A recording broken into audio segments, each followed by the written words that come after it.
Hello, my name is Mike Milgrom. Thank you for joining me to talk about Amos Oz's last novel, Judas, or The Gospel According to Judas. Amos Oz is probably the most famous modern Israeli author. He was born in 1939 in Jerusalem and lived in Jerusalem till he was 14. Then, 2 years after his mother's death, he left his father and went to live on Kibbutz Hulda. He lived there from 1954 until 1985. He then moved to Arad, a development town in the Negev, for the climate, and he lived there and wrote there for the next 20 years or so. He spent the final years of his life in Tel Aviv and passed away in December 2018. He wrote 30 books, of which this was the last novel. The English title of this book is Judas, but the Hebrew title is The Gospel According to Judas, Judas meaning Judas Iscariot of the New Testament. In Hebrew, Iscariot is Ish Keriot, meaning a man from Keriot. Here's the cover of the English edition of the book, pretty plain. But here's the cover of the Hebrew edition of the book. I've wondered what the cover of the Hebrew edition is supposed to mean. It is a painting by an Israeli artist named Nahum Gutman, who was very well known, and he painted it in 1932. It's titled Self-Portrait with Dora. I think what connects it to the book is the somber atmosphere, which mirrors the sadness of the book. The story takes place over the winter of 1959-60 in Jerusalem, the pre-unification Jerusalem, which was so much smaller than today's sprawling city. The protagonist, Shmuel Ash, is 25, and the book starts with his life in a shambles. He is a graduate student at the Hebrew University and has decided, with the strong support of his advisor, that his thesis is going to be about the Jewish perception of Jesus. But his father, who has been paying for his studies, has just gone bankrupt and can no longer support him. His girlfriend, Yardena, has decided that she is tired of him, and on short notice has married her previous boyfriend, a dull hydrologist.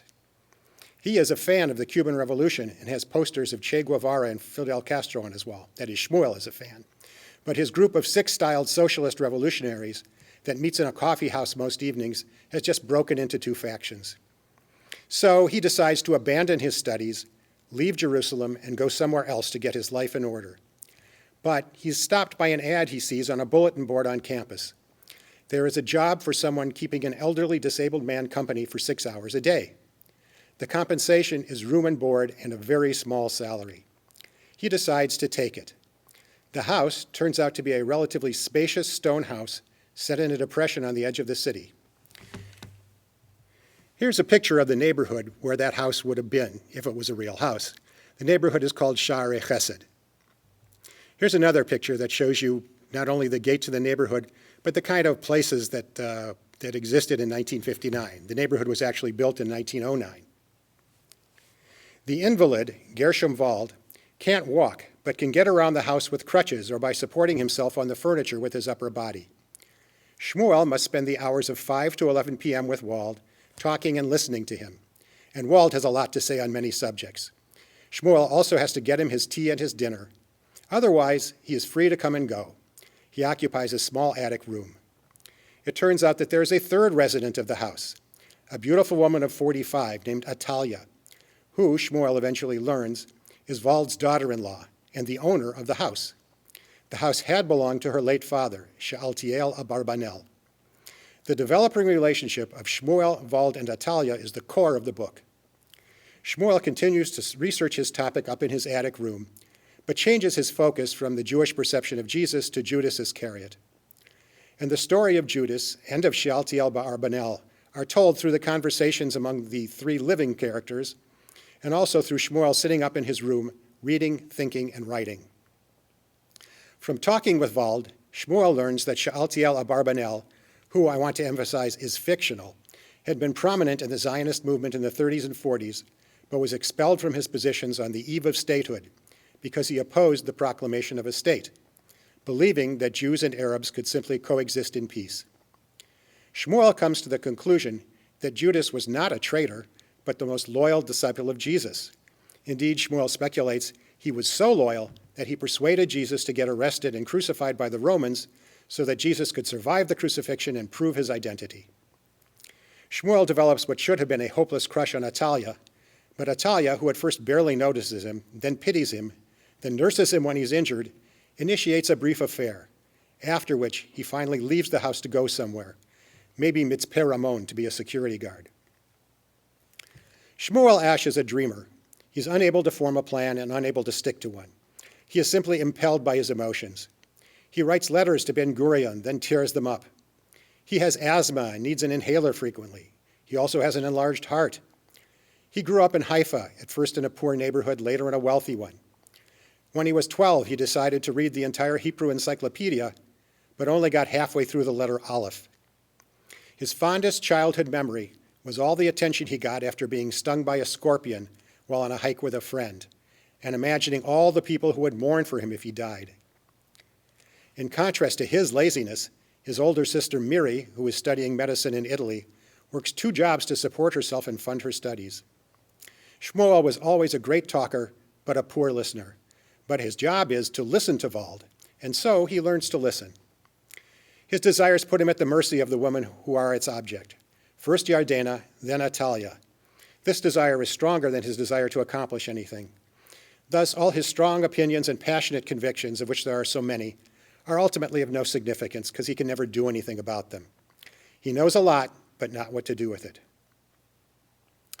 This book is different from Amos Oz's other novels in that it deals with issues by actually discussing them. Usually, Oz deals with issues by portraying them in his characters. For example, in his epistolary novel, Black Box, one character represents the founding secular Zionists.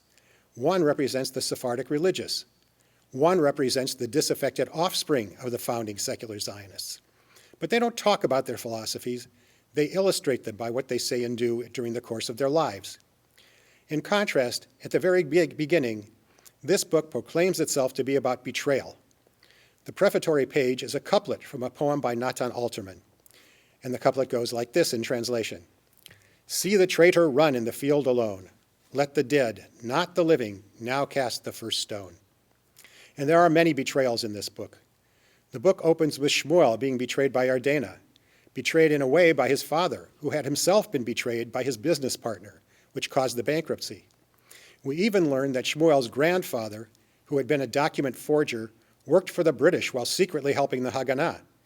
Unfortunately, not all the Zionist factions knew about his secret role, and he was murdered by one of those factions who thought he was a traitor. Shealtiel Abarbanel was also called a traitor. And Judas, of course, is the archetypal traitor, and the story of his supposed treason and the reason for it are portrayed at length. Atalia was betrayed by her husband, Wald's son, who was entitled to exemption from the army, but faked a doctor's certificate so he could enlist, and was then killed in gruesome fashion a few days before the proclamation of the state. Shmuel betrays his thesis advisor by abandoning his work instead of finding a job to support himself while he studies. But the characters don't just illustrate betrayal, they talk about it. About Shealtiel, about Judas, about whether Atalia's husband betrayed her by going to fight. Shmuel says that a traitor is someone who changes when those around him are incapable of or unwilling to accept that change is necessary. But I also want to ask a different question. Is betrayal really the overall subject of the book, or is it really just one theme while the book is actually about something else? The actual opening lines of the book, as opposed to the couplet that goes on the page before the book starts, goes like this. Here is a story from the winter days of the end of 1959 and the beginning of 1960. It is a story of error and desire, of unrequited love, and of a religious question that remains unresolved. No mention of betrayal. And indeed, you can see the story this way. The cold, damp, stormy winter Jerusalem weather is emphasized repeatedly. In those days, as the narrator recounts, the stone houses did not have central heating. The winters could be miserable, and you stayed warm with a combination of clothes, blankets, tea, coffee, and kerosene heaters, which had to be carefully tended. There is lots of error and desire, pretty much all of it on Shmuel's part, and the unrequited love is his love for Atalia. And the religious question is the nature of Judas, which remains unresolved, at least in the mind of the narrator. But the betrayals tend to dominate the story, which is what makes the structure of this book, at least on its surface, kind of troubling. Who exactly is saying those opening lines about this being a story about Jerusalem in the winter of 1959-60? Why are there literal scene changes from 1960 Jerusalem to 33 CE Jerusalem as though they were part of the same story? Why does the last section describing the despair and suicide of Judas Iscariot, which comes out of nowhere to interrupt Shmuel's scene of departure from the house, change in the middle from third-person narration to first? And when it is third person, who is narrating it? Why is there so much repetition of things?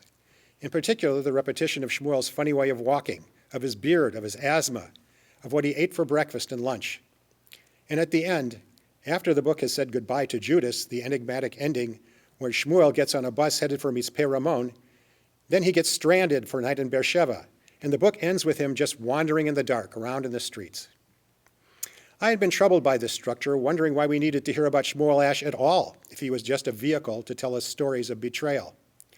But I have come to the conclusion that to make sense of the structure, we have to assume that the overall narrator is Shmuel himself, that he has, since the events of the book, somehow found himself, not necessarily in the house in Jerusalem, but that the winter there contributed to his self-discovery and led to his becoming a writer. Thinking of him as the actual narrator enables one to see the book as more of a whole and less as a collection of stories that don't fit together all that well. I got a hint that this is the right way to look at the book from looking at an interview with Amos Oz by Kobi Maidan on Israel television in October 2014. It's available on YouTube. Maidan noted that the name Shmuel Ash sounds like the name of a character in a novel by Brenner. For those who are unfamiliar, Yosef Chaim Brenner wrote Hebrew novels, mostly set in Europe in the early 20th century. He moved to Israel and was murdered by an Arab gang in 1923.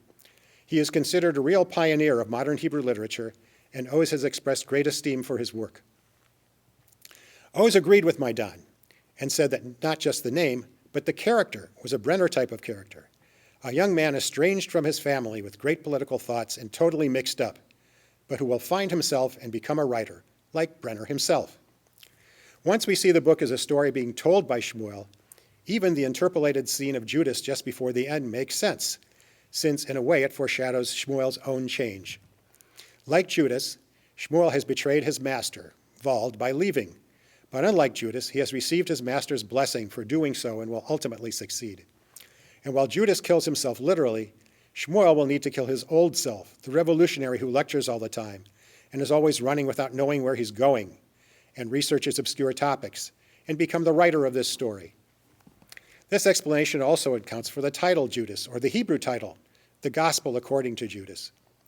This explanation is foreshadowed near the beginning of the book, where Shmuel has a dream, where Stalin appears to him and calls him Judas. The Shmuel of the beginning of the book is a committed socialist revolutionary who has pictures of Che Guevara and Castro on his wall.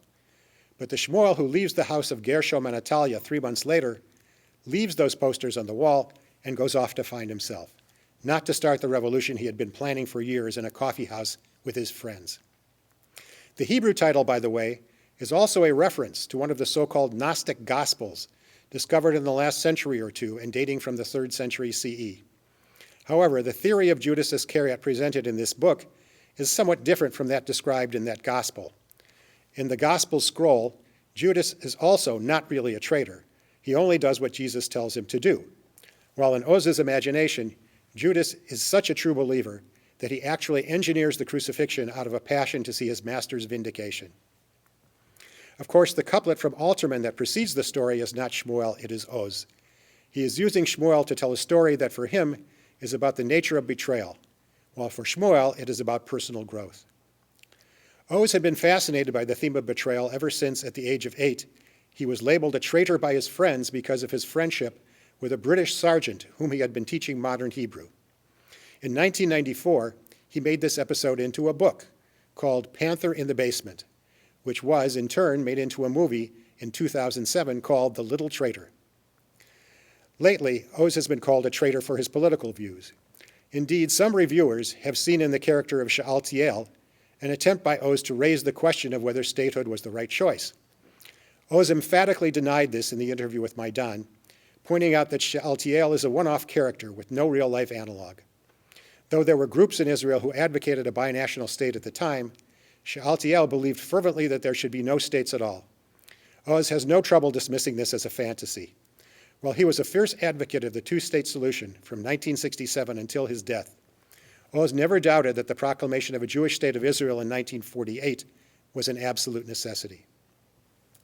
The perception of Jesus and the role of Judas have also been objects of fascination for Oz, according to his interview, ever since he read the New Testament at the age of 20. In the book, Shmuel says he's been fascinated with Jesus since he read the New Testament at age 15. Also, one of the sources that Oz has Shmuel citing in the book is Oz's own great-uncle, Joseph Klausner, who wrote one of the first books to discuss Jesus as a Jew. I don't usually go looking for significance in character names, even though I was taught to do this by my teacher, Neely Adler, of blessed memory. In Oz's books, the character names usually don't have too much significance because they are typical for the character's time and place in Israeli society. But the character names in this book are not common for their time and place. Names like Atalia, Shealtiel, Gershom for a non-religious Jew, and Ash are all strange. The name Atalia, the much older widow who Shmuel loves and has an affair with him out of a combination of pity and affection, is the strangest of all of them. Although Atalia appears in Kveller magazine's list of Hebrew names for girls, I've never met an Atalia, and I've never seen the name outside of this book and the biblical book of Kings. In that book, Atalia is the name of a terrible woman. The daughter of Ahab and Jezebel, she was married to Jehoram, the king of Judah. When Jehoram died, he was succeeded by their son. But when the son was killed by Jehu, the king of Israel who had usurped the throne and also killed Ahab's descendants, Atalia then had all possible heirs to the throne of Judah massacred. She then reigned for 6 years as queen and was known for substituting the worship of Baal for the worship of God. Eventually, it turned out that one heir had survived. He was placed on the throne, and Atalia was killed. So Atalia is a good name for this character, who was queen of her household and at times expresses extreme hatred of people, men in particular. But it's hard to believe that her parents, or any parents, would give this name to a baby girl. So in this case, Oz sacrifices realism for a sort of symbolism. The name Shealtiel Abarbanel, or Abravanel, is also symbolic, though not as outlandish as Atalia. Abarbanel is clearly for Don Isaac Abarbanel, a statesman and philosopher who lived in the 15th century in Portugal, Spain, and Italy. Don Isaac had a low opinion of kings and governments generally, especially because of his experience interceding with Ferdinand and Isabella to prevent the expulsion of the Jews from Spain in 1492. Thus, his is a good name for a character who is opposed to nation-states. Shealtiel is another biblical name. Shealtiel was the son of Jehoiachin, the king of Judah, who was exiled to Babylonia in 597 BC by Nebuchadnezzar. Shealtiel was exiled along with his father. Putting the two names together, we get a name for a character who was exiled because of his opposition to nation-states. The name Shmuel Ash is strange, and as noted, sounds like something out of a Brenner novel. But in Hebrew, Ash is spelled the same as Esh, meaning fire or passion. Shmuel, of course, is the prophet Samuel. So Shmuel Ash is a symbolic name for a character who sees himself as a passionate prophet, which is how Shmuel sees himself before his transformation into a writer. The name Gershom Wald is kind of harder to figure out, since Wald simply means forest in German. And Gershom was the oldest son of Moses, about whom nothing is known, beyond his parentage and the odd circumstances of his circumcision. The most notable fact about the son of Moses is that they did not inherit their father's position. However, Oz's use of the name could be an allusion not to the biblical Gershom, but to Rabbi Gershom ben Yehuda, the famous 10th century rabbi, who was considered the genius and great law expounder of his age. Thanks to Rabbeinu Gershom, Jewish men are forbidden to have more than one wife, and we are all prohibited from opening each other's mail. The Gershom of Judas is also a great expounder. He does it constantly to Shmuel and over the phone to his friends, but he tends to get lost in the forest, the Wald of his expositions. Judas was Amos Oz's last novel. In his interview with Maidan, he said that a writer is like someone driving with one foot on the gas pedal and one foot on the brakes. As the writer gets older, the foot on the brakes gets stronger. The purpose of the braking is to cut out any unnecessary fat from the book. He told Maidan that the characters in this book had been circulating in his mind for several years, before he started to write, and that writing the book took him 5 years. He even gave up on it twice during that period and published a couple of short story collections in the interim. He also said that the first draft of the manuscript was about 1,000 pages. I can see where, given his fascination with the subjects of Jesus and of betrayal, he could write 1,000 pages, and I'm glad that he distilled it down to 300. His ability to describe, particularly Jerusalem of 1959 and of his three characters, is wonderful. I could relate directly to the Jerusalem he portrayed because I spent a cold, damp, stormy winter in that very neighborhood in Jerusalem in 1973-74. His writing is still outstanding. Nonetheless, I don't think this is his best work.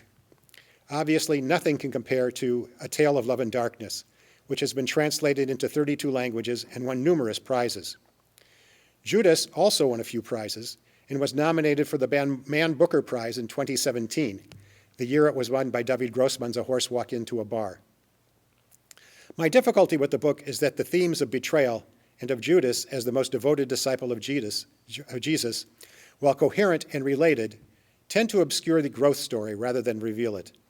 In contrast to, for example, Black Box, where each character reveals his views on political and cultural matters through his personal epistolary style, the discussions in Judas are didactic, even beyond the didactic personalities of the characters who are having the discussions.